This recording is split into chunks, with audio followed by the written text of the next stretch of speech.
Good evening, ladies and gentlemen. It is time for the Fumblerooski Podcast. Why did I say powered by? Powered by Power 88. Yeah, no, I can't say powered by. It's just by. Powered by 88 Dean Radio. I can say powered by. Nah, I wouldn't do that. Exactly. Just read it over. It's okay. We can just edit up. All right. Good evening, ladies and gentlemen. It is time for the Fumblerooski Podcast by Power 88 Dean Radio. So buckle up. We are in for a wild ride. I am your host, the always attractive Justin Tucker. To the You disagree? You hold your own. Mm-hmm. I am with the main man, the stud himself, Adam Wright. The tampering. How are you doing? Better than others. Doing well. We got a lot of things to get into tonight. The NFL tampering period has begun. There have been a lot of things going on, especially in Massachusetts right now. But before anything else, let's get into the big news of today. Ladies and gentlemen, it is time. Drew Brees has left the building. The man, the myth, the legend down in New Orleans has finally said, I'm hanging up the cleats. 15 years with the Saints, 5 years with the Chargers, Super Bowl champ, 13-time Pro Bowler, 2-time Offensive Player of the Year, 1-time All-Pro. I mean, he has a great career for what he has. And his stats not only prove he's one of the great ones, his team, he backs it up. Over 80,000 passing yards, number 1 all time. Completion percentage, number 1 all time. Touchdowns, I believe he's number 2 now because of Brady. Funny how things work out. Oh, he's in passing yards? Oh, he's still one. No, I'm talking about in touchdowns. Touchdown passes? Yeah, Brady passed him this year. Funny how things work out. It's interesting. One guy's better than the other, isn't he? Yeah, I'll give you that. Oh, definitely. Now, with all these things being said, he did have some down years in his career, especially from 2015 to 2016, where his teams weren't really that good, if we're being honest. Now, granted, he had some defensive slippage on the other side of the ball, but all in all, he still had very bad records and very bad overall play. Now, with that said, do you believe that Drew Brees is a top-tier quarterback of all time? All right. Now, let me begin by saying, just congratulating Drew Brees on such a great career. Mm-hmm. He, going 20 years in the NFL, it's very hard to do. You don't see it that often. I believe Brett Favre did it. Brady's still doing it.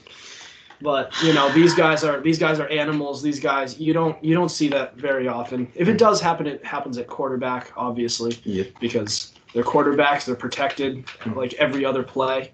Yeah. Unless your name is Lamar Jackson or Patrick Mahomes during the Super Bowl.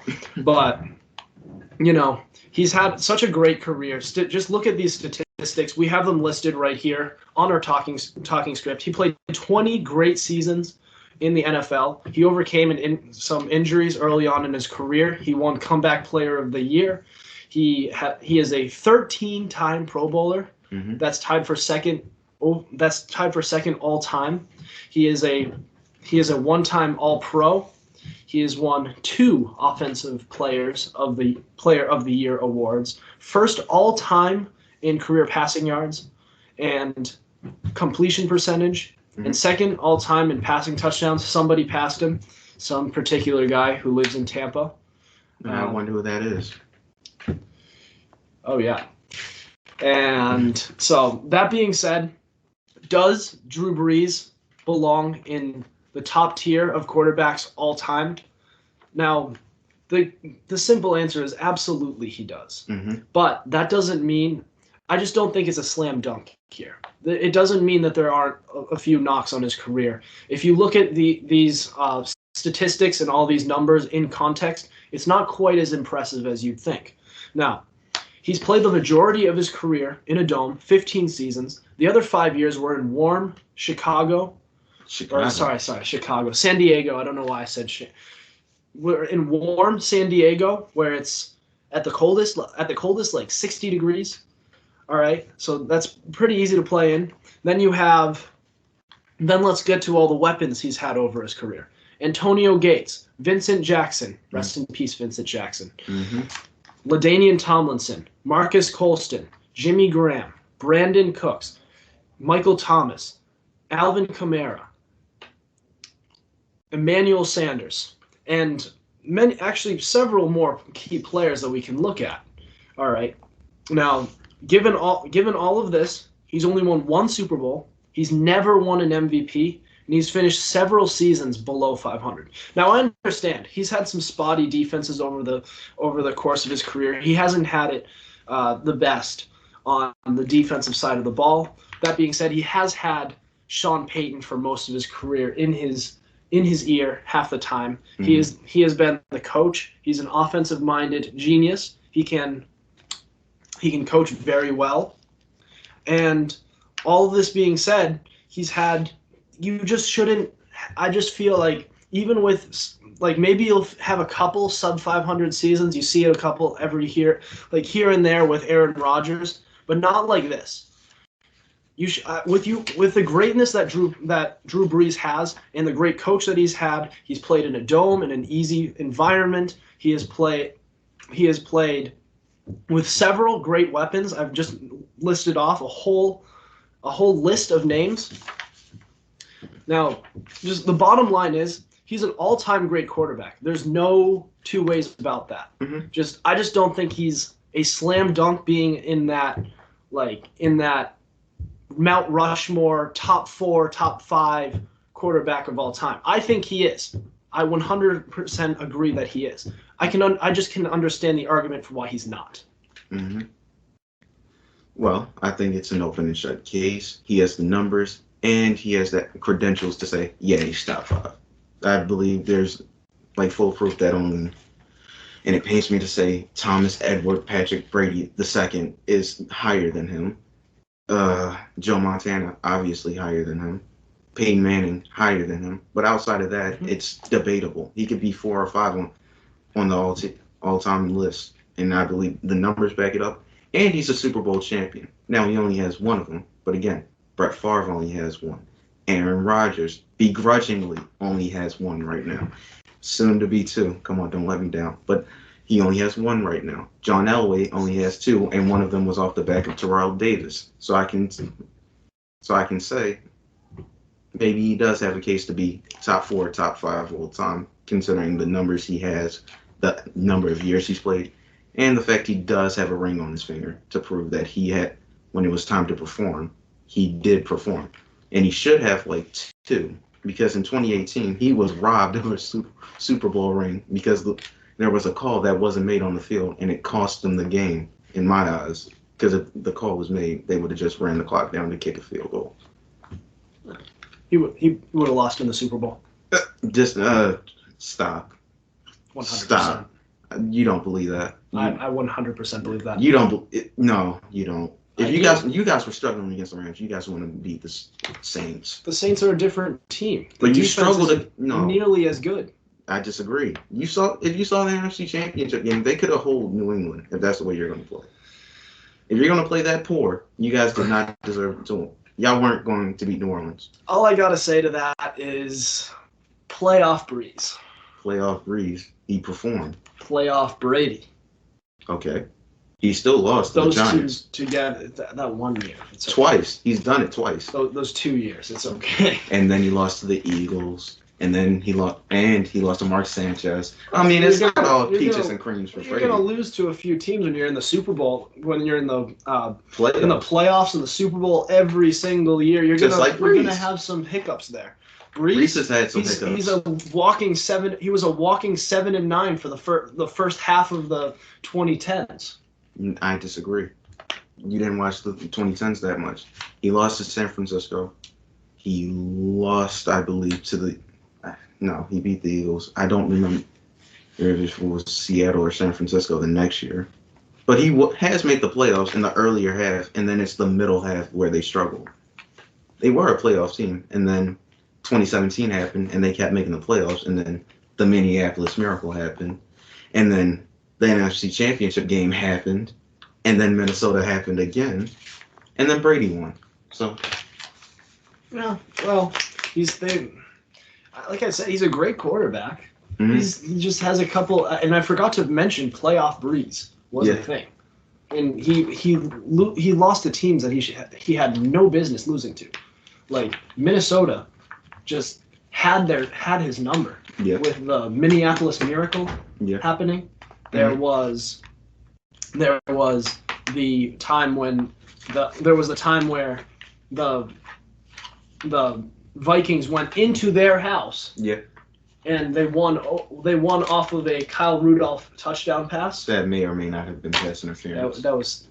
It's a close what it call. is. You just don't call that. For me, it's with those calls. Like, I mean, this is a side thing. We're getting off topic. Is like, let the boys play, and I'm pretty consistent on that. Yeah. Like I say that about when they do make the calls, and it's like it's close, even when it benefits the teams that I root for. Yeah. It's just let it go. Yeah. Just let it go. We're let the boys play. All right. My thing is playoff Manning was a thing. Favre in NFC Championship games guaranteed game-ending interception. I agree. That's why. so that's why I separate. That's why I separate those quarterbacks from. It's why I separate Favre from everybody else, because number one, he has the most interceptions of any quarterback of all time. But when he retired, he had the most touchdowns. So he did, but that's like kind of risk reward. Yeah. He just that was his whole. He was a gunslinger. His nickname was Gunslinger. All right, that's kind of the way he was. He just hucked it up there, and he's like, hey, I mean, the receiver's got to be up there somewhere, right? Yes. And I mean, and I don't think he of course he cared about winning or losing. Of course he wanted to make the Super Bowl. Of course he cared about winning championships, and I'm sure he was upset whenever he lost. But I feel like his priorities, and like, call me crazy, it feels like his main priorities, deep down, was really just kind of being Brett Favre. Just kind of, he's like, I just like to sling the ball around. I want to get paid. I want to just be Brett Favre. Just be great. I think be me. And he was him. That's great for him. But I mean, we want to see you be more than just what we know you are.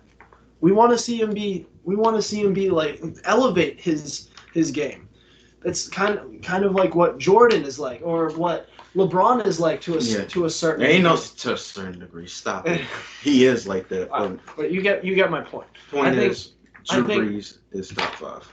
It's something that Tom Brady has had over his career. He said in an interview once, I hate when you guys kind of just suck up to me like this, when you kiss my ass. I wish you could say that I'm not good enough. I wish you could say that I suck, and I could use that as fuel. He feeds off that. He wants to get better. Mm-hmm. And I like that, and I like this mentality I'm getting from Patrick Mahomes. You kind of feel that same vibe as from him as well. Mm-hmm. And I just don't feel like we ever had that from the Aaron Rodgers and the Brett Favres of the world. Now, I'm not trying to say they're great. I'm just saying, when you get up to this level of all-time greatness, you're splitting hairs. You're holding them up to a microscope and saying, okay, what separates these guys from the rest? Mm-hmm. Now the all-time great conversation, you can see it from a mile away. Who's the greatest? But as just the player or just quarterback? Player, I would say. Oh yeah, Jerry Rice. Oh yeah, Jerry Rice. Still a great wide receiver, though. I'll give you that. Played to his 40s. No, that's unheard of for wide receivers. And when they do, they're like, oh, they're not that great. He was in his 40s, 1,100 yards. What a player. Mm-hmm. But you get the point. He's great wide receiver, great quarterback. These are all great quarterbacks, but when you get to this level, you're splitting hairs. It's kind of, you look at these players under a microscope. A lot of these all-time great players have some sort of knocks on them. Joe Montana didn't always put up the best regular season stats. Manning was kind of a same type of quarterback. He always played in either warm weather or in a dome. Yep, in Indianapolis. Yeah. But then he went to Denver, and that was not warm weather. Right. But Denver wasn't that. Denver also, the ball flies there. And it's not always that cold in Denver. Like in Mile High. Get into December and January. A lot of their games were pretty. I'm just saying the ball flew. Okay. So it makes it easier to sort of complete his passes. And he was able to play much later into his career, although he only made it to age 39. So, yeah, all in all, Drew Brees top 5. I'm not going to name him one, but yeah, he is top 5 in my opinion. Now, moving on. Patriots making moves now. I was at lunch yesterday just minding my business, and all of a sudden I get notifications left, right, like the Patriots are getting who? Half of them were from me. Saying, let's go! This man was texting me, let's go, like his name is Tom Brady. First off, they got Matthew Judon, Jalen Mills, Jonnu Smith, Davon Godot. Davon Godchow. Forgive me for the last name, Davon Godchow. I mean, it's a weird name, not gonna lie. But then they get to the receivers. They got Nelson Aguilar and Jigborn, which will help Cam Newton out a lot now, since you guys re-signed him to that deal. You guys also, the next day, earlier today, coming out of class, I see you guys get the Hunter Henry, from Los Angeles. I'm like, okay, they can run that 2 tight end set that they always wanted to run with Gronkowski and Hernandez. I'm like, hey, I see you. And y'all didn't just do that. Y'all also added the left tackle, Trent Brown. And not only that, you guys... oh, my God. I'm just looking at all the signings, and it's just ridiculous how many people you guys got. I can't believe... left and right. It's unbelievable. I can't believe Bill Belichick decided to spend in free agency like that. It's out of his character. I'll say that much. I'm surprised he got a Raven player. I've been a Patriots fan all my life, and seeing what happened yesterday is in the past 24 hours. We're recording this episode right now on Tuesday. Today is the 16th. And you guys are going to get this episode on Wednesday. Yeah. And so whatever happens between now and when you guys hear this happens, some more things could happen. But over these past 24 hours have been insane. Use this as a time capsule. Say, Adam, you were wrong back then. Mm-hmm. They got Deshaun Watson. Which makes me question, because they have been spending uncharacteristically in these past few days, which makes me question, why are they being this way now out of all other times? Why specifically now? All right. So there's 2 reasons as to why Bill Belichick is deciding to do this out of not just spend. Like I can understand that they want to restock this roster. But the fact that they're doing this so urgently within the past 24 hours is a little wacky to me. Mm-hmm. So you can easily point out, and this is one of the reasons. There's 2 reasons as to why this is why they're doing this. The easiest reason, the quick reason, is to say, well, they finished 7-9 last year. Yeah. But so my question is, how urgent do you have to be after just one 7-9 season, like basically 500, coming off a historic 2-decade dynasty, and just say, oh my God, we have to spend. That tells me he's in the hot seat. There's some reason for it, and the reason for that happening is what is going on in Tampa Bay ever since Tom Brady left. We're getting close to a year ago. Mm-hmm. They have embarrassed Bill Belichick. They won 11 games out of the gate, no preseason,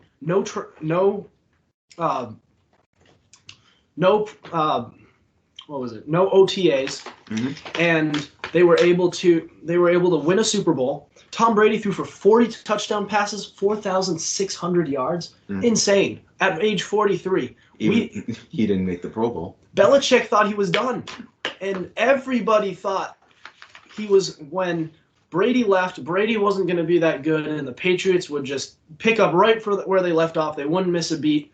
They finished 7-9. And meanwhile, Tom Brady on the Tampa Bay Buccaneers. Stop calling them that. They were not the Buccaneers. They finished 7-9 this season prior. They did not suck. That team, they were talented, but they had a losing culture that was clearly tough to change. You could see several growing pains that they went on. That's besides the point. Year one, they win the Super Bowl. Yep. And year one is usually pretty rough in a new system for a quarterback. Yep. Now, and after that, it seems players are starting to buy into this system. It seems there's players are willing to take less to stay. They are Brady restructured his contract to bring in other players, so they're going all in to maximize their championship roster. And meanwhile, Belichick, with this 7-9 roster, he's looking over his shoulder and he's saying, I have to match this. I'm on the hot seat here. I have egg in my face after thinking I could go after thinking I could win games with a quarterback like Cam Newton, washed up Cam Newton, not 2015 Cam Newton, and go and think I can win games. They couldn't do that. So he had to go out and spend, not just because the roster wasn't good. That's true, but the fact that there was so much urgency here, it tells me he felt like he was on the hot seat and he had something to prove. Now, another little nugget.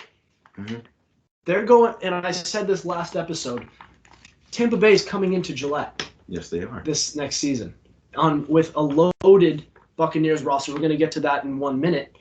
But they're going in with a loaded Buccaneers roster. Tom Brady is pissed off.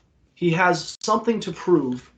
You better believe he is going to want to drop a 50 burger in points. He's going to want to throw for at least 7 touchdown passes, 5 to 7 touchdown passes. It's going to be insane. He wants to throw for 500 yards. He is going to take a steaming dump on this team. He's going to go up to the logo. He's going to go up to that big flying Elvis that they have at the center of the field. He's going to take a steaming dump. He's going to pull his pants down and take a dump all over that team. And he's going to smear it all over Bill Belichick's face. He's going to be like a monkey. You know how they throw their poop? He just throws it at the sideline. He's going to do that, and he's going to expect Bill Belichick to eat it all up. It's going to be in his mouth. It's going to be steaming. It's going to be absolutely terrible. Bill Belichick knows that, and he is not going to let that happen. So you better believe that he is looking over his shoulder this offseason and saying, I have to hold my own here. I can't be sitting here saying, well, the Patriot way, we have to be conservative. We have to, it's next man up. These guys spending in March. They won their Super Bowl in March. Well, we're going to win our Super Bowl in February. Who just won their Super Bowl in February? Who won their Super Bowl in February? Not the Patriots. Not Bill Belichick. Tom Brady. And guess what? Tom Brady's not wearing red, white, and blue anymore. Tom Brady is wearing red and white. What? Red and white. And he will be doing that in Foxborough. I don't know what their other color is. There's some other color. I think it's like creamsicle or something. Yeah, it's creamsicle, but there's another. I get what you're saying. It's not just red and white. That's like Kansas City. It's something like it's a different shade of red or something. Yeah. You get the point. He is not wearing red, white, and blue anymore. It's just red and white.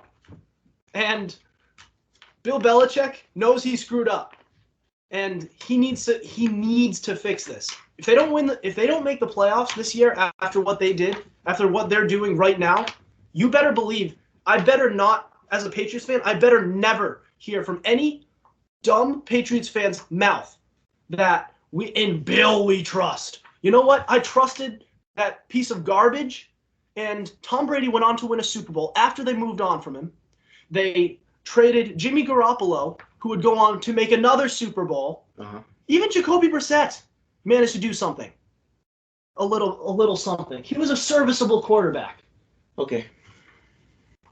Even as a third-string quarterback, and they got rid of him. Yeah. So you better believe, I better never. And then they do all of this over the offseason? Give me a break. All right? They better, if they don't make the playoffs with what they have, Bill Belichick is on the hot seat now. If this falls apart, I better never hear "In Bill We Trust." That's all. Thank you for coming my TED Talk. Ooh, calm down there. It's been a while since y'all missed the playoffs, hasn't it? When was the last time? Like 2008, because Brady got injured? 7-9 doesn't feel good. When was the last time y'all missed the playoffs? It was 2008, but they at least went 11-5, and they had Matt Castle, yeah, who might actually be better than Cam Newton at this point. Sorry. You need to stop. First things first. Let's calm down. Let's take a deep breath. Let's look at the signings and let's think about it. Bill Belichick saw last year that the team wasn't good enough to go. They were playing with no names at tight end, and they were still able to go 7-9. They were playing with bum wide receivers and a has-been in Julian Edelman, who I think is now absolutely declining at this stage of his career. No disrespect to him, but it is what it is. They absolutely needed to get somebody to fix that line. I think Trent Brown helps. Put him at left, put Isaiah Wynn at right, and I think you have a solid bookend at tackles. I think the two D tackles that they signed will help them on the defensive end. They've been solid on defense last year, so that will only help them out. Matthew Judon, a former Raven, who got paid, he'll definitely help you out in coverage and in pass rushing, which you guys need. And hopefully he teaches Chase Winovich something to help him out and hopefully upgrade his pass rushing skills. Jalen Mills will upgrade your secondary. I can see your wide receivers getting better. N'Keal Harry is by now quite obviously not the option in New England. It's to the point where we're looking at Nelson Aguilar as like this godsend of an upgrade at this point. And I don't even like Nelson Aguilar that much. But my key signings right now are Jonnu Smith and Hunter Henry. Two tight ends, two very good tight ends who are if at their best, are two top 10 tight ends in the league. So I believe that Bill saw what the Bucs were doing and was like, I can't take this line down. I need to get better because I don't want them coming up here and doing dirt and doing us dirty up here in Foxborough. We can't let that happen. So I think he got something to help their offense and something to help their defense. The two tight ends will help them run a two tight end set, which Bill always prefers to run, whether it was Aaron Hernandez and Rob Gronkowski or Gronkowski and Bennett. It was always something that he always preferred. And now that he has two very good tight ends to do it now, I think it will not only help the offense out, but more specifically, it'll help Cam Newton out, who always preferred to have a good tight end on his roster. And now he has two. So now he has two weapons to throw to and two very big catch radiuses to go to. So I think all in all, these are very good pickups for them. I think it only makes them better. I think they finish around 10-6, 11-5. They do make the playoffs, but only as a wild card team. I don't see them beating Buffalo as the AFC East winners. I don't see them getting, which means they're going to have to play in the wild card round, which is not something as a Patriots fan y'all see typically often.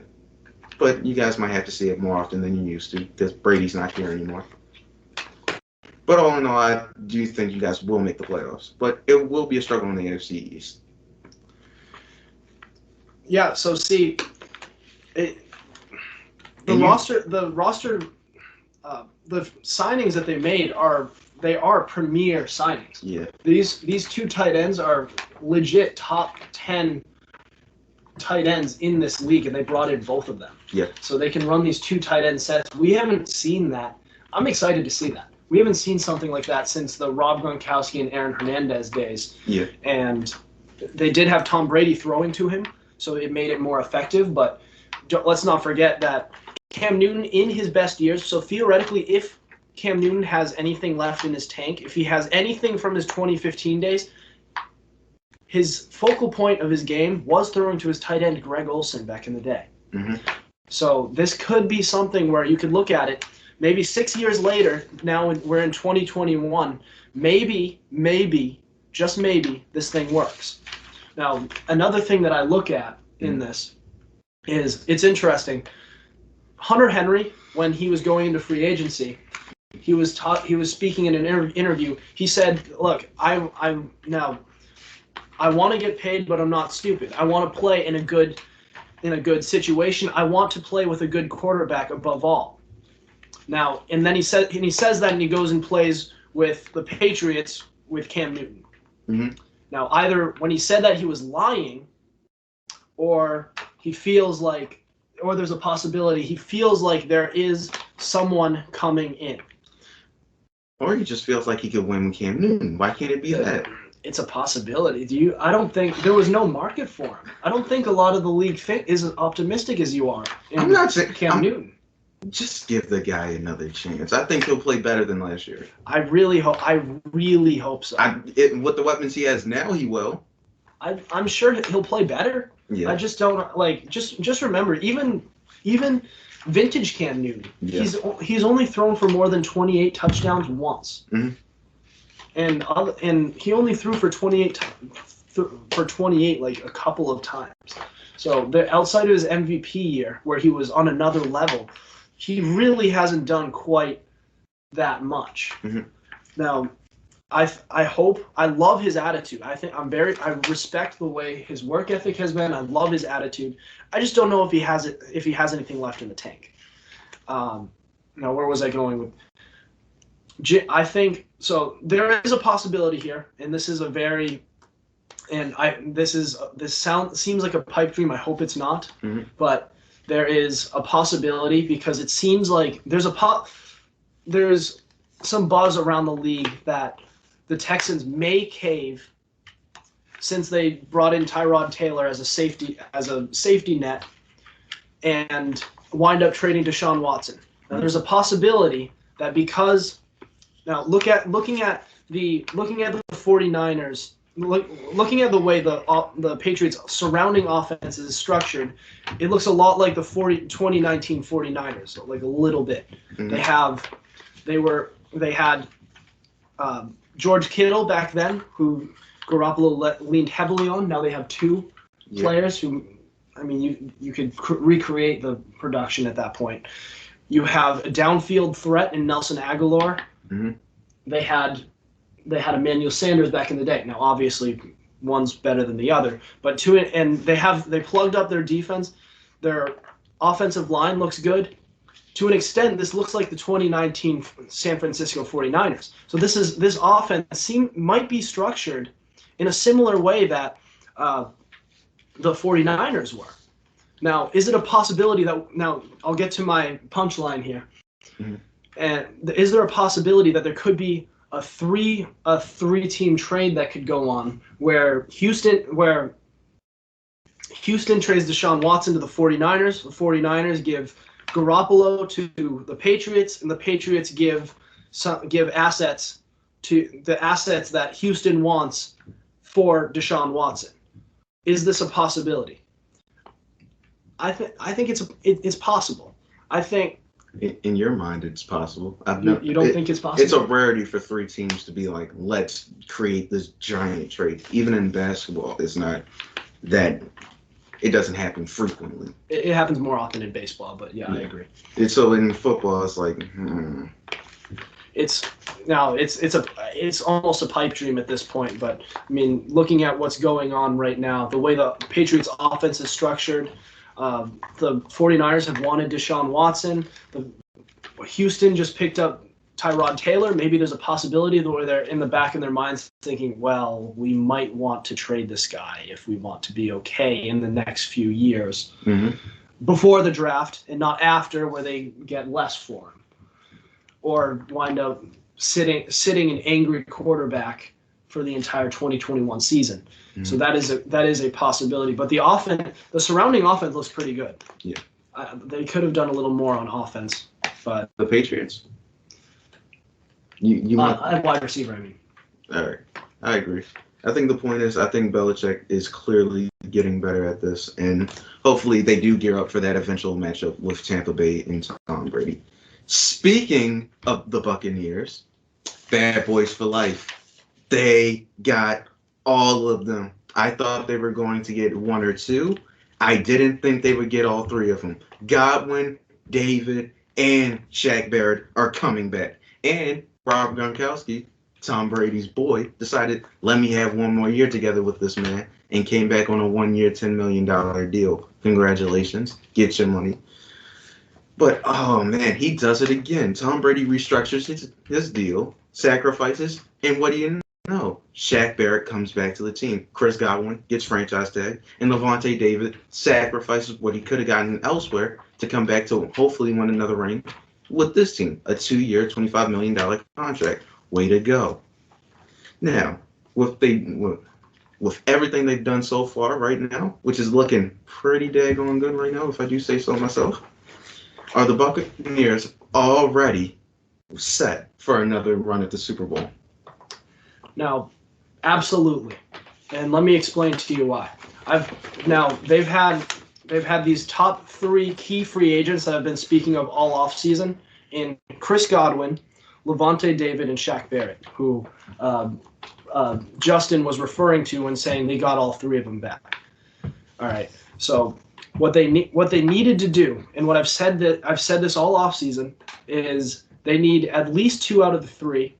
Godwin would be required, because I'm assuming that this offense would take a step forward and they would be able to take their training wheels off for the defense, and that offense would be able to be the center point of this team, which is what they wanted. They didn't bring in Tom Brady for the defense to carry him. Mm-hmm. They brought in Tom Brady to carry that team, carry that offense, for Brady to throw 56 touchdown passes. I say 56 because I think he wants Manning's record. I don't think he'll get it. So they got all, and I thought they'd get two of them back, and I figured they would get Chris Godwin. They got him by way of the tag, and I thought they were going to just go in for Shaq Barrett because we heard Levante David wanted a lot of money. Turns out he settled for less, and he went into a winning situation. He wants to win.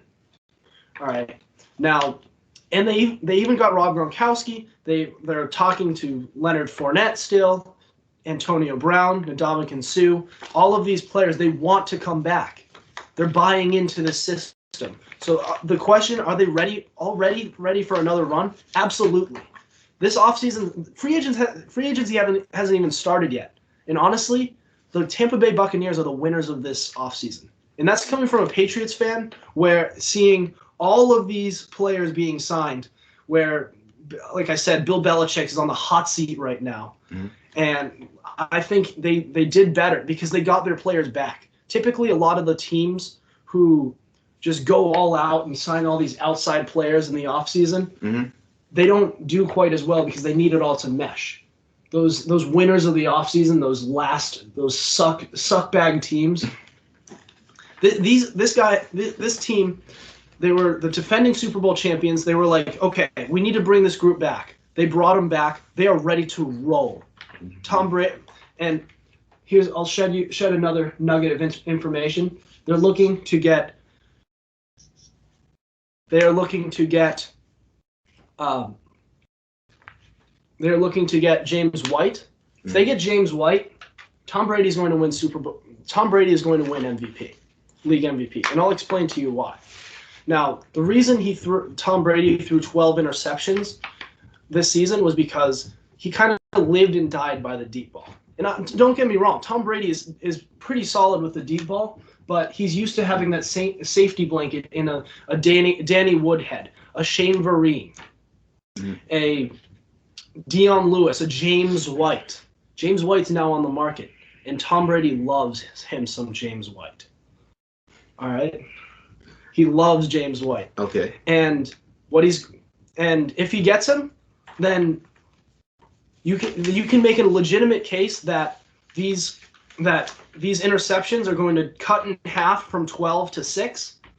The touchdown passes go up, The yardage goes up, and he looks unstoppable. He could throw in the upper 40s of touchdown passes, down in the around 6 interceptions, 5,000 yards. Not out of the realm of possibility. Yeah. And he could win league MVP. Now, we can talk about the MVP curse later, but I mean, if you get James White, it's really looking good. They're already, but to answer the question, absolutely. All right. After looking at all what they've done so far in free agency, which hasn't even begun yet, and they've already gotten these 3 players back and Robert Gronkowski. Hopefully they get Leonard Fournette back and Ndamukong Suh back.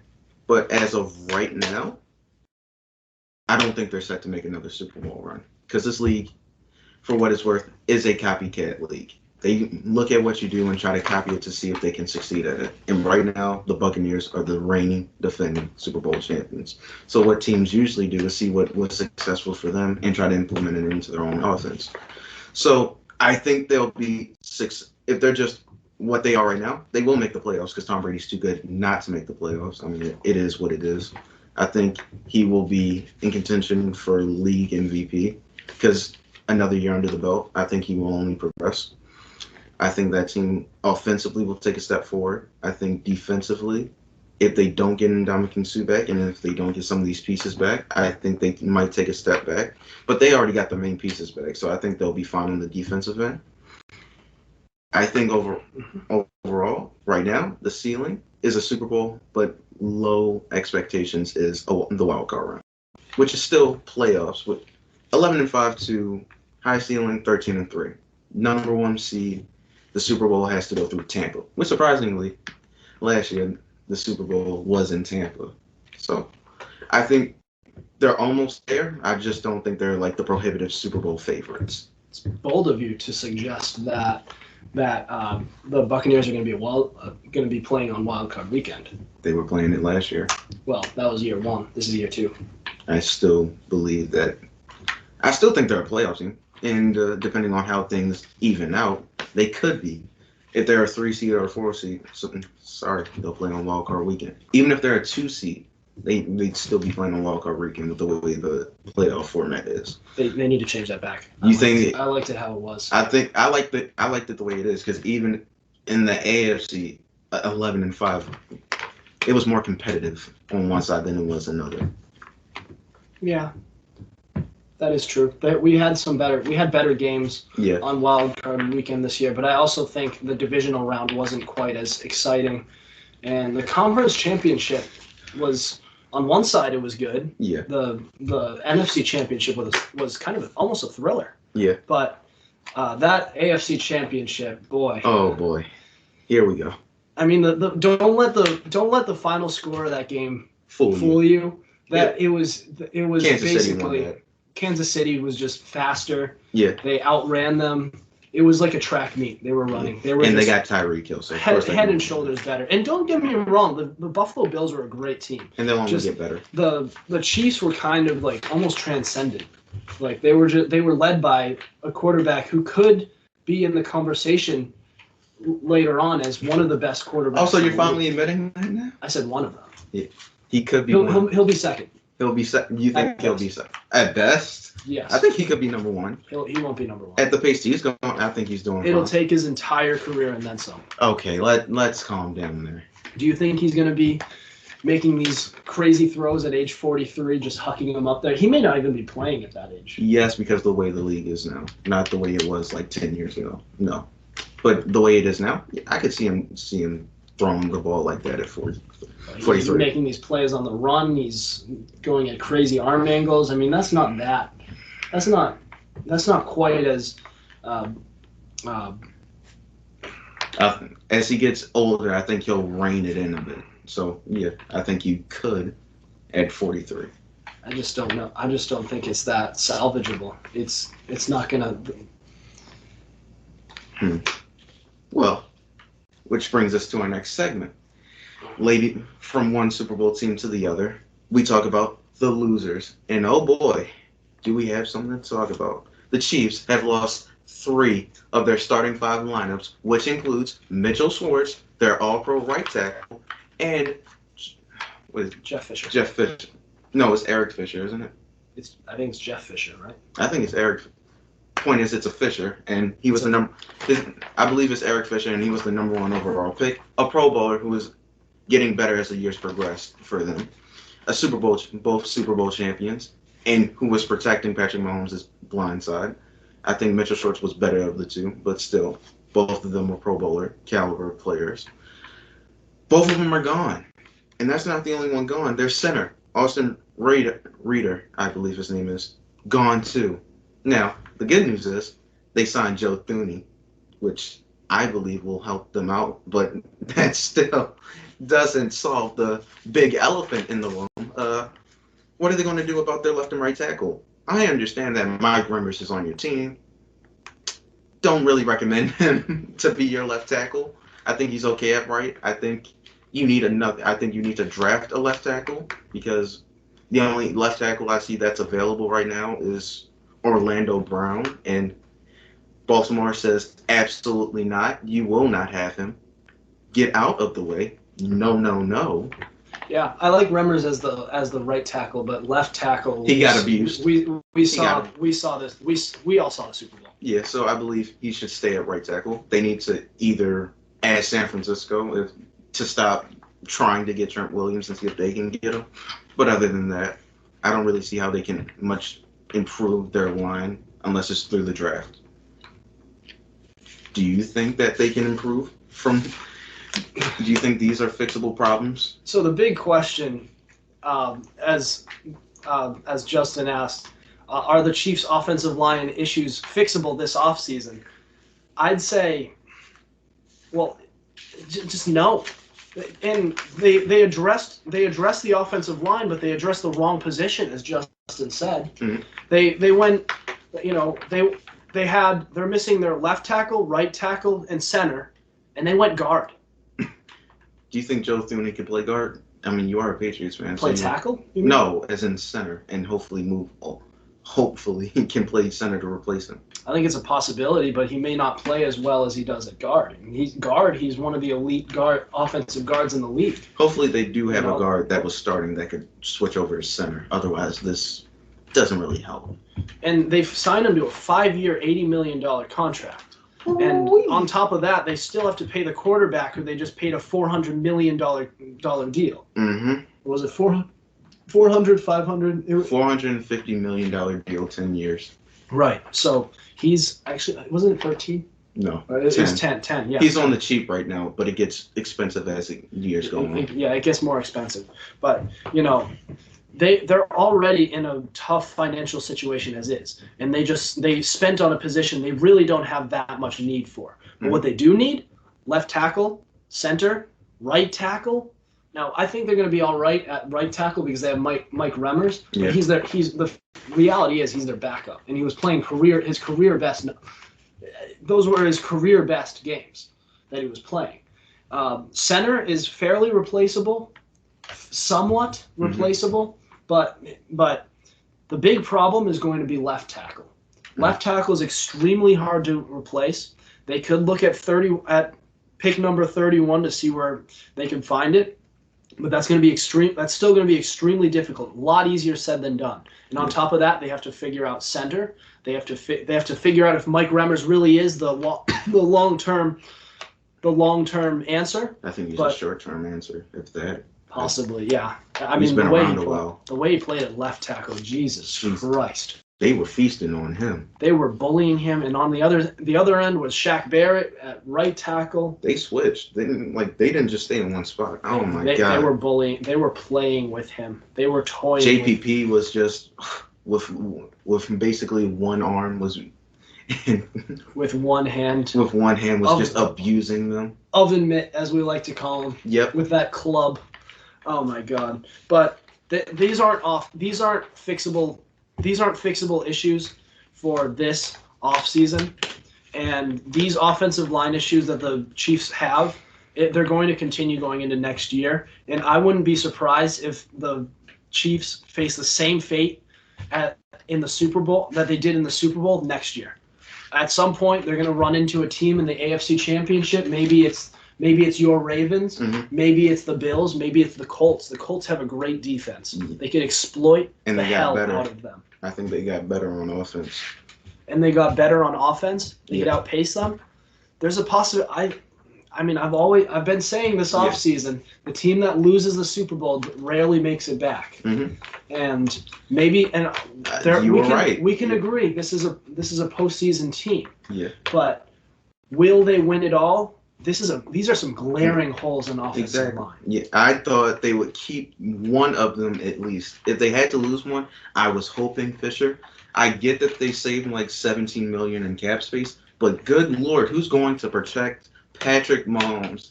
I think this is for the future and not for the now. I don't think they're worried about next season. I think they're worried about the next few seasons for them to contend again. But oh my Lord, I might feel bad for Patrick Mahomes. God forbid they get Mahomes hurt in this little bridge here that they're trying to make with. He just had surgery on his toe. Exactly. So he could I hope he doesn't get hurt. And last year he had a problem with his knee. Yeah, there was the year before with his knee. But if he faces this abuse that he did, that you could be in for an Andrew Luck type of situation. Rest of his career. Worse, they got to pay him. They signed him to a 10 year. They have to pay him too. So what if he just calls it a career? Yeah. At some point. Now we're naming the extremes, but you get the point. Having offensive line issues. Ask the Bengals and Joe Burrow over there. Not the best. Even ask the Colts and Andrew Luck out there. That's not the best situation either. Which thankfully they actually fixed in the end. And I mean, these offensive line issues, they turned Carson Wentz into a mental case. Yeah. They had one of the best offensive lines in the league, in 2017. And it went to the worst. Mm-hmm. And he got abused to the point where he's a shell of his 2017 self. We're hoping with Frank Reich and that elite offensive line out there that maybe they can salvage it. Mm-hmm. But the fact of the matter is the damage is done. Yeah. And I really hope we don't hurt this kid. Mm-hmm. I don't like him. I don't love Patrick Mahomes, but I would hate for his career to go down this guy. This kid has the potential to be a real all-time great talent. Yeah. And if they screw that up, then shame on them. Yeah. I just hope for the better for him, just for his career-wise. Hopefully they have a plan in place where they don't get their quarterback killed, but it's not looking too good right now. Mitchell Schwartz was a great right tackle for them. I don't know who. Mike Rimmers, I don't think is the best answer to replace Mitchell Schwartz. And left tackle is an unknown. So if I was them, I'd draft a left tackle, possibly the guy Taven Jenkins from OSU. But until then, it remains to be seen. Okay, that'll do it for us tonight. Thank you for listening to us, especially me and this dry guy over here. Make sure you subscribe to our YouTube channel. Check us out on Spotify and Google Play. Be sure to follow us on Instagram at Fumblerooski_podcast to keep up with our podcast and the latest coverage of the NFL. Otherwise, we will see you next week. Over and out. Bye.